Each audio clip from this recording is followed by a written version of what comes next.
OG Anunoby is out for a minimum of 2 weeks.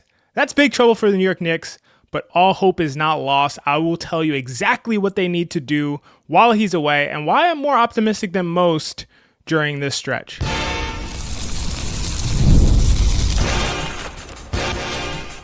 You are Locked On Knicks, your daily New York Knicks podcast, part of the Locked On Podcast Network.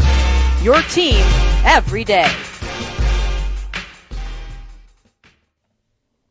You are locked on to the New York Knicks. My name is XJ. I'm a native New Yorker, lifetime Knicks fan, and co-founder of the Hot Hand Theory podcast and media company. This is Locked On Knicks, part of the Locked On Network, your team every day. And now, the #1 sports podcast network on earth. Locked On Knicks brings you the most detailed insights on the New York Knicks at least 5 days a week. So you need to subscribe right now because we are growing fast this season. Be sure to subscribe on YouTube, your favorite podcast platform, anywhere you listen to podcasts. We're about to hit 10,000 subscribers on YouTube, which is incredible. So please take a second right now to subscribe. It helps the show tremendously. And I promise you, you will be glad that you did. Today's episode is brought to you by GameTime. Download the GameTime app, create an account, and use code LOCKEDONNBA for $20 off your first purchase. Guys, it's XJ flying solo today. Gavin will be back very, very soon. But unfortunately for the Knicks, things will look different for them when Gavin returns. We got the news that most people expected who watched the game where OG Anunoby got hurt early. And we found out, as most know by now, OG Anunoby will be out for 2 weeks with a hamstring strain.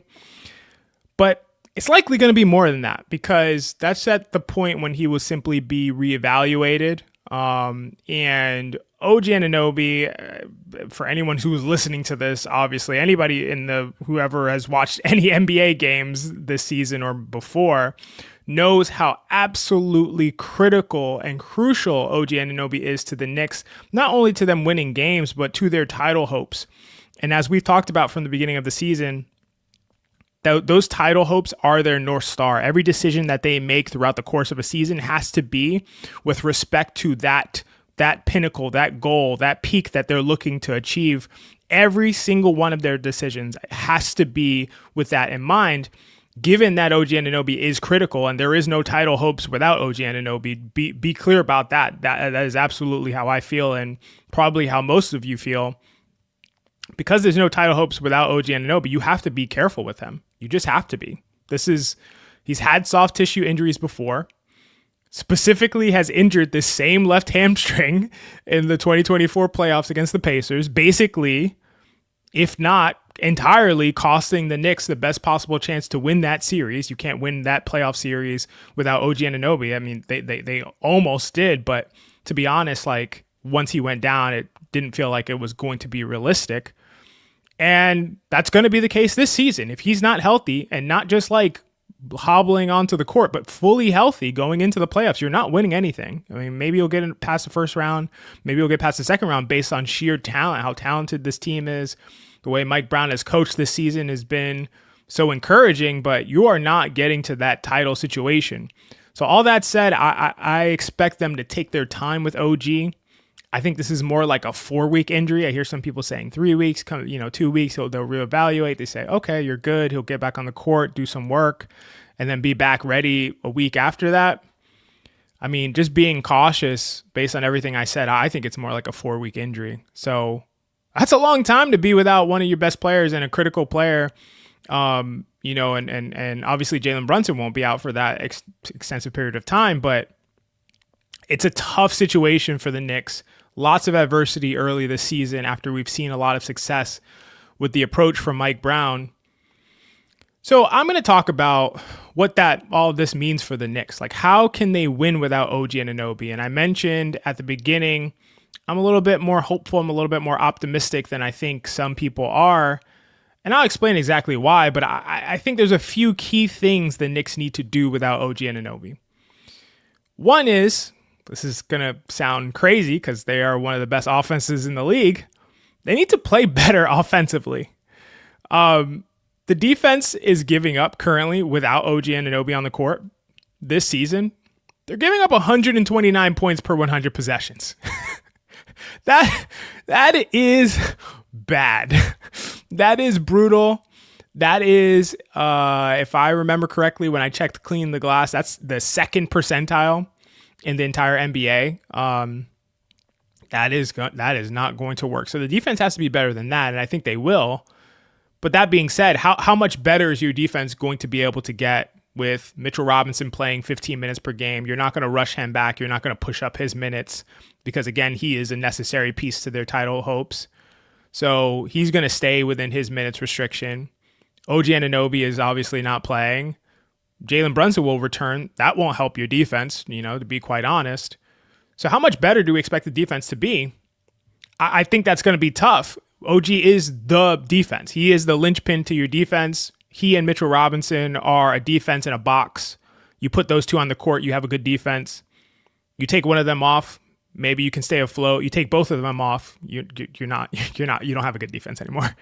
So for me, it's got to come on the offensive end. You have to score more, and you can score more without OG Anunoby. I certainly believe that. He's a very, very good offensive player and had been shooting the ball tremendously well before a little bit of a bad stretch, maybe the best of his career. But his offense can come and go, and I think that they have replacements for him offensively. Do they have replacements for him defensively? No chance. So to me, it's like, what side of the ball do things have to improve? Do you want to say, hey, let's try to replace OG Anunoby and get 60% of his defensive impact from someone else or a couple other guys? Probably not the best way to win games consistently. But what you can do is you can get better offense.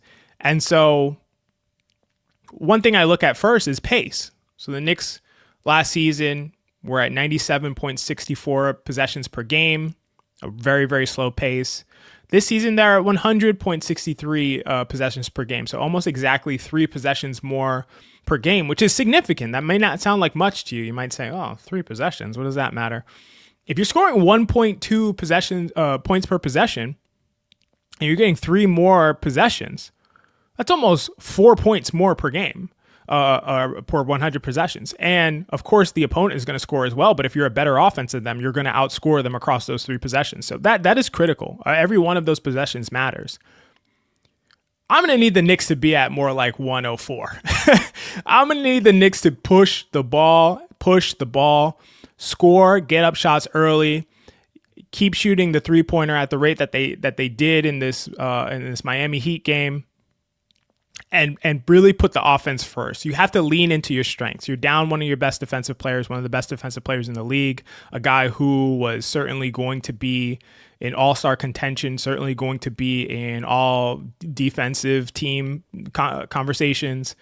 Lean into your strengths now. And then when Brunson comes back, guess what? It's offense first, second, and third. And I think you can win that way. And, after when we come back from a break, I'm going to talk about exactly why I think you can win that way, because I'm looking at their schedule coming up and it is perfectly suited for what I'm going to describe. I think that Mike Brown, I wouldn't be surprised if he had exactly the same plan. So, but just consider this. I mean, the Knicks have such a flexible roster. That's something that they've built. There aren't many teams outside of the Knicks, the Thunder, the Cavs, that can go to all of these different kind of lineup constructions. They can go big with rebounding and rim protection. They can go small with elite perimeter defense, even without OG Anunoby. They can go 5 out with 5 shooters. We're talking about going big. The Knicks last season had a 29.3% offensive rebounding percentage. Obviously, we know this was one of their calling cards. They get extra possessions. They've been doing it for years under Tom Thibodeau.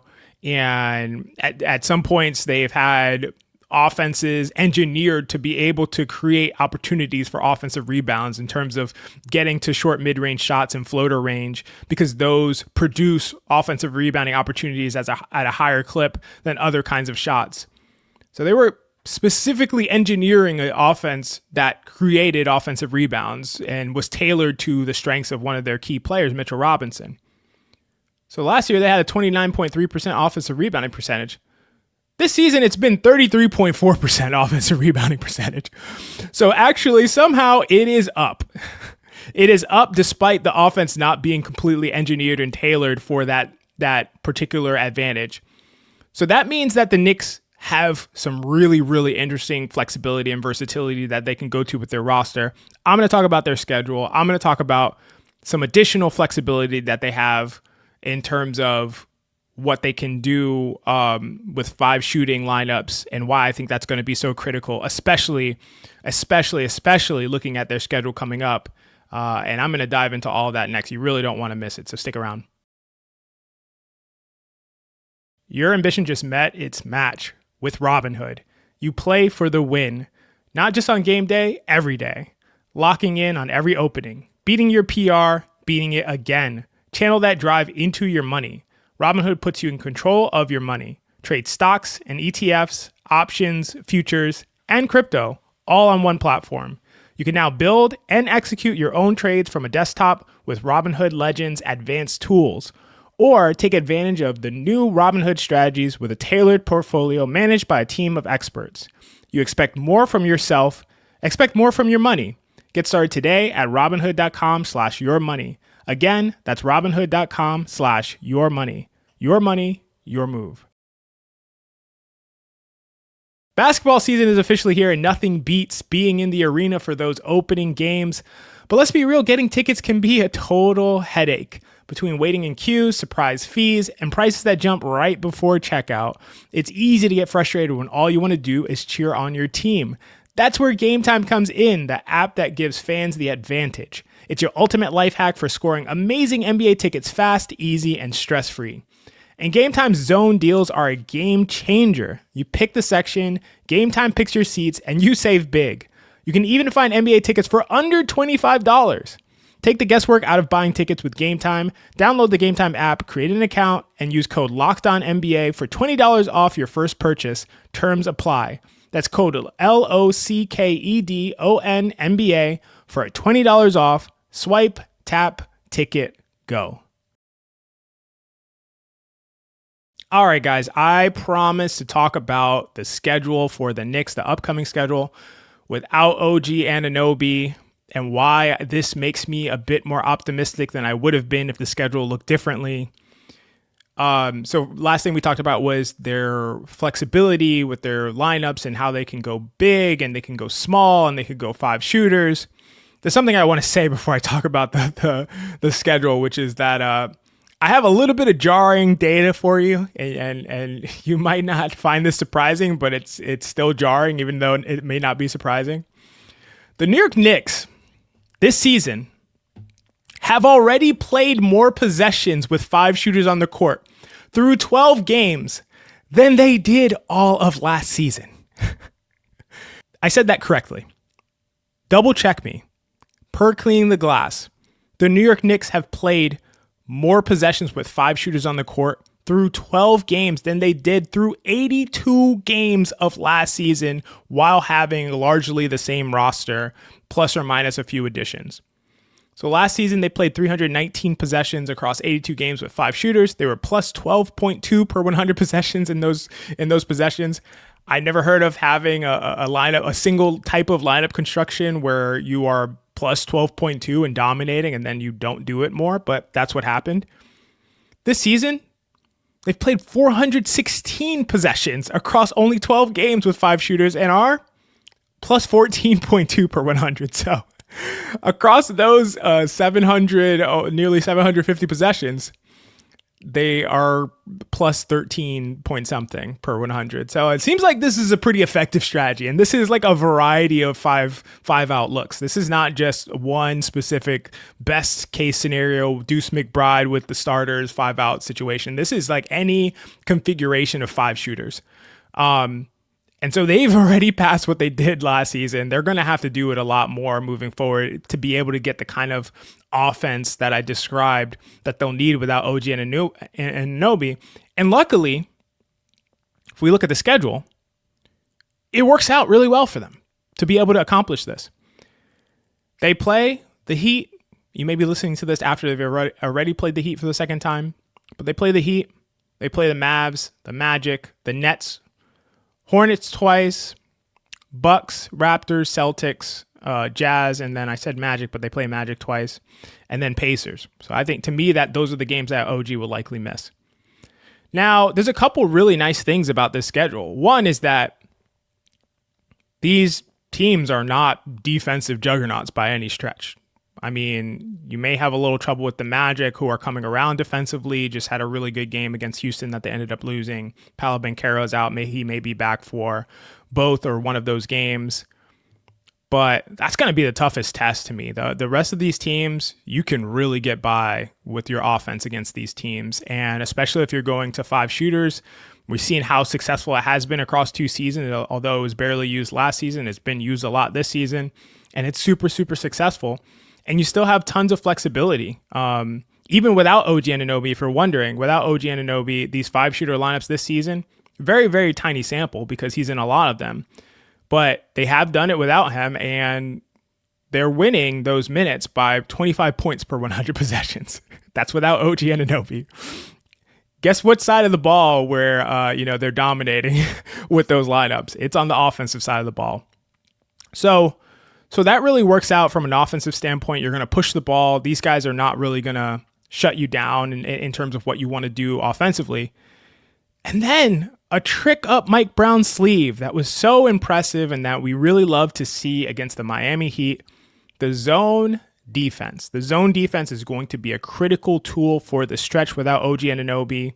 It's going to be a critical tool in general when OG Anunoby doesn't play, to be honest with you, because the zone defense is geared to keep teams out of the paint and away from the rim. And so you'll give up a little bit more of a 3-point shot attempts to opponents in order to prevent them from getting to the rim. It works really, really nicely against the Miami Heat in particular because they don't want to do ball screens. They're trying to keep as much spacing as possible. They want to get some leverage on their ball handler against the point of attack defender one-on-one. And then they can kick out for threes or they can get all the way to the rim if you don't slow them down and bring a second defender over. Now, the zone defense really helps to slow that down because while they want space, playing a zone allows you to cramp their space whether they want you to or not. It's not about, we're not bringing a screener over, so you can't bring 2 to the ball. Ha, gotcha. It's like, sorry, we're doing that whether you want us to or not. And if you want to kick out for a 3, be my guest. We'll see where variance takes you. And so I love that approach against the Miami Heat. But guess what? I love that approach against all of these teams that I mentioned, with the one exception of the Charlotte Hornets, who will put up a ton of threes and will make a lot of threes. If LaMelo Ball is healthy for both those games, neither one of those is going to be easy with what they're building in Charlotte. I know a lot of people are down on Charlotte and LaMelo, especially in the Knicks base, but with Con Canepo and LaMelo Ball and these guys putting up tons of threes, that this approach that I'm describing may not work as well, but it will work against all these other teams. So we're talking about a bunch of teams that are low volume 3-point shooting teams or low percentage 3-point shooting teams. And you can break out this zone defense. It allows you to get different lineup constructions on the court. Lineups with guys like Gershon Yabusele, who is going to be a teaser for the next segment, is going to be a key player in this stretch without OG Anunoby.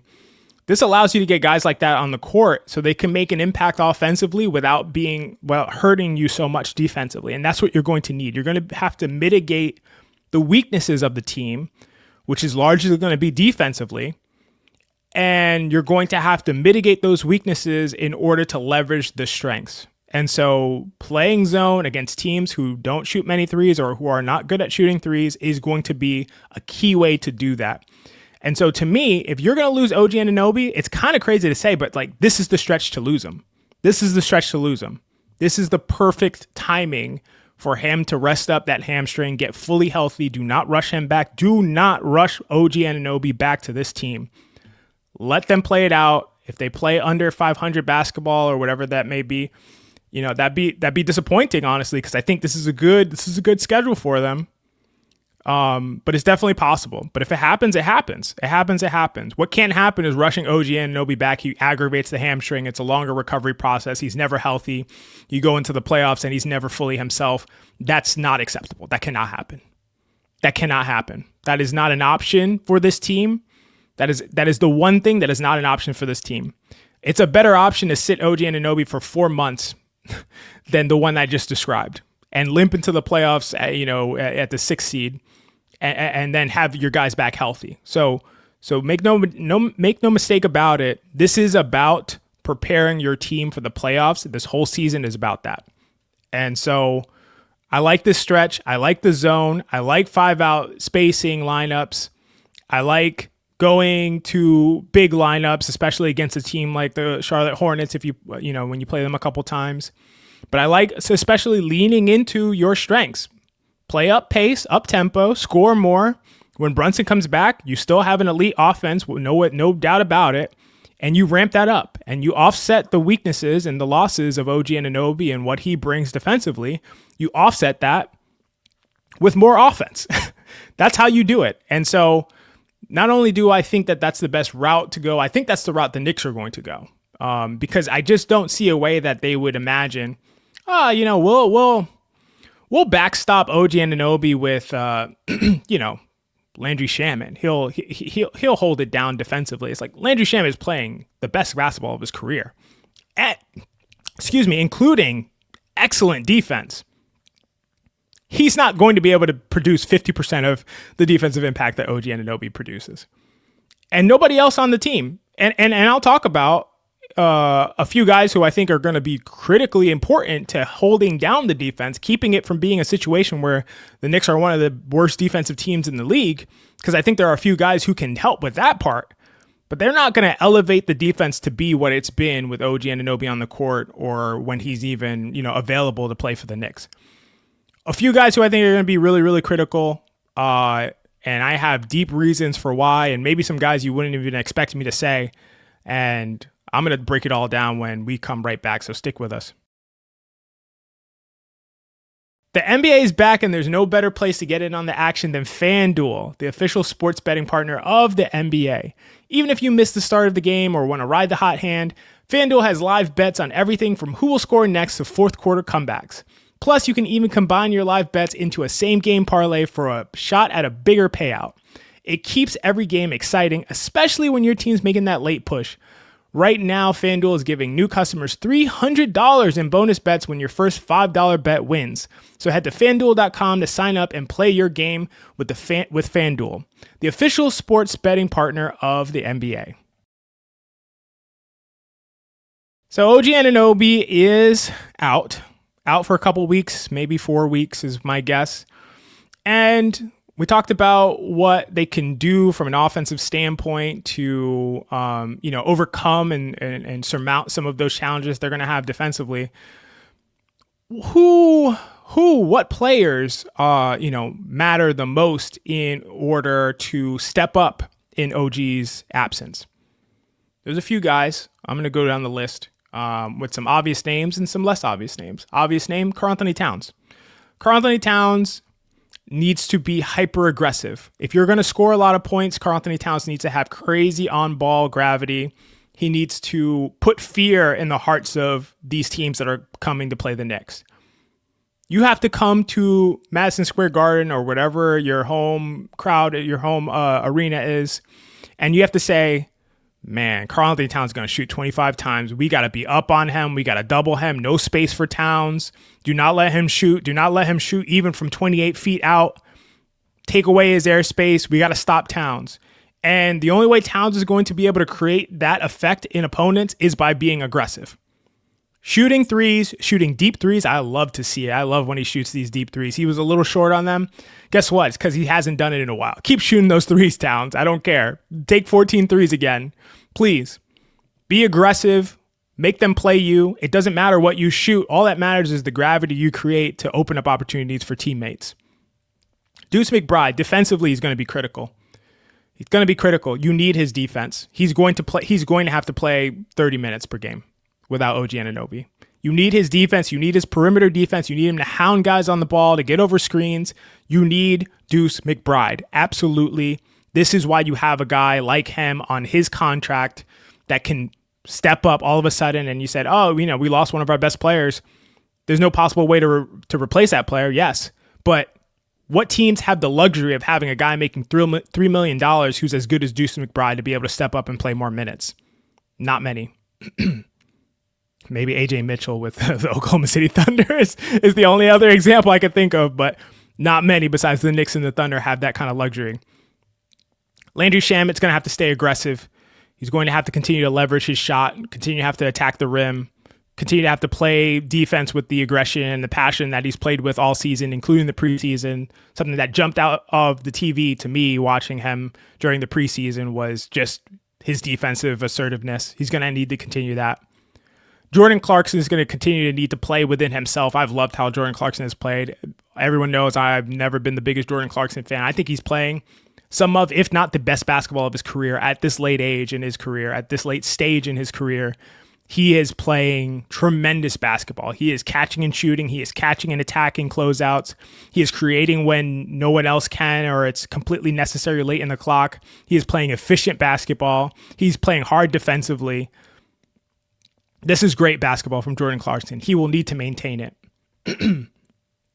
Josh Hart, you're going to have to shoot the ball when open, buddy. I'm sorry. I know that it feels hard sometimes for him. If he's not feeling good about his shot, he feels like he's hurting the team by taking shots and not making them. We're going to have to throw away that perspective. And sometimes I think Jalen Brunson even has that perspective where it's like, well, I help the team most when I make shots. No, you help the team most when you take shots, especially 3-point shots that force the defense to respect you. And the defense is always going to respect Jalen Brunson. They're not going to always respect Josh Hart until he continues to shoot. We saw against the Minnesota Timberwolves, Chris Finch is like, are we closing out to Josh Hart? What are we doing? Guess what? Basketball players cannot just leave a guy wide open if he's hitting shots or if he's taking shots. It's going to be so uncomfortable to them. You have to make them think about it. Even if it causes them just a second of hesitation from doing what they're actually supposed to be doing defensively, it matters. You have to take those shots. Josh Hart, we talked about the pace. You have to push the ball every moment you're on the court. You get the rebound and you go. Someone else gets the rebound, you give it to Josh Hart, he goes. Push the ball and transition. It is critical. That is how you have to score more. You have to score more, and Josh Hart's going to be key to that. It's going to be key with the ball in his hands, making distribution decisions, getting into the paint, pushing the ball, and shooting when he's open. A couple more guys. Gershon Yabusele. He played about 5 or 6 minutes when OG Anunoby basically missed the entire game. He's going to have to be able to be out there because you need his shooting. You need his creation, not in terms of off the dribble, but his ability to create openings for teammates with his gravity. You need that from Gershon Yabusele without OG Anunoby. And he's going to have to come out ready to shoot consistently. You're going to have to mitigate his defensive weaknesses by playing zone when he's on the court. They did that a lot with Yabusele and Towns together. We're going to have to see more Yabusele Towns lineups where they can rebound well. Defense may be a little bit of a struggle, but they can also shoot the ball extremely well because those can be and likely will be 5-shooter lineups. Gershon's going to be critical. And then, myself and Jeff from Hot Hand Theory were on Into the Knicks Verse recently. Shout out to George over there. And he talked about the young guys getting minutes. Diawara and Pacome. And I think it's right. I think you give these guys a chance. We've had a lot of questions answered for the Knicks about what the ceiling of this team can be because we've seen how good they can be when they're all together and all systems are go and they're humming and running on all cylinders. So we've had a lot of questions that we came into the season answered, but some that we haven't had answered are about the young guys. Who can play? Who can play? Who's good enough to contribute? Who's good enough to contribute in the regular season, in a long regular season, keeping guys healthy by keeping them fresh and their minutes down and replacing guys like OG Anunoby when they go out? Who's good enough to contribute maybe in the postseason? Who knows? There's a spot where it's like, we need some big wing activity. We need some things that Diawara and Pacome can bring. And you trust them enough because they played enough in the regular season. They showed you what they can do. You trust them enough to put them in those situations. Guess what? This is the best chance to do that. Let's use this as a stretch to get some answers to questions that we haven't gotten answers to. So this is a thing you can look at as an opportunity. And so I genuinely think it is. Like, I know it sounds crazy. I genuinely think of injuries as opportunities for championship level teams because you get to answer a lot of questions that you have that normally you just coast. You just say, hey, we win, we win 8 out of every 12 games. What are we doing? We don't have to worry about anything. Well, now that's not going to be so easy. So you're going to have to see ways that you can manufacture winning 8 out of 12 games. And to do that, you're going to have to put some guys out there that you wouldn't normally. So these are the players that I think that are most important for this stretch. But overall, I don't feel as pessimistic as maybe some Knicks fan. I don't feel as worried about it. I think the Knicks will be okay. I think worst case scenario, I could be wrong. We could come back here in 4 weeks and I could be wrong about this, but I think worst case scenario is going 500 during the stretch, which wouldn't be great, but it'd be okay. And I think they could do a little better than that. And I think you go 500, let's say worst case scenario, but you have a bunch of questions answered. You know who can contribute moving forward. You've gotten some big performances from Gershon, Yabusele, Pacome, Dadiet, Diawara. And then you got some nice information moving forward. So it's not all bad. It's not all doom and gloom.